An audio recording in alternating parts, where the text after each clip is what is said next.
বিসমিল্লাহির রহমানির রহিম। আজকে একটা নতুন বক্সের ডিজাইন নিয়ে আসলাম। আসলে এই বক্সের ডিজাইনটা হয়েছে মিনি হান্ডার পার্ট। অনেক বড় হান্ডার পার্ট, অনেক বড় হওয়াতে অনেক লোকাল ভাড়া দিতে পারে না। এই চিন্তাধারায় আমি একটা ছোট মিনি হান্ডার পার্ট মডেলটার এই ছোট করে নিয়ে আসলাম।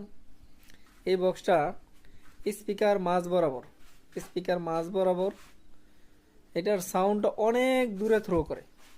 দেখছেন সামনে মাইক কোয়ালিটি, এটার সামনে মাইকের মতো ছোট চোঙ্গার মতো। তো এটা আজকে সাউন্ড চেক দেওয়ার জন্য আমি আরসিএফ স্পিকার লাগাইছি ক্যাবিনেটে। তো মাশাল্লাহ এতই ভালো সাউন্ড যে আপনারা অন্য অন্য বক্স দুইটা বাজালে যেরকম লাউড করে, এটা একটা এতটুকু লাউড করে। এটার লাউড করার কারণও আছে। যেমন এই যে এই এই মালগুলা সাউন্ড বাড়ি খায় এই সাইডে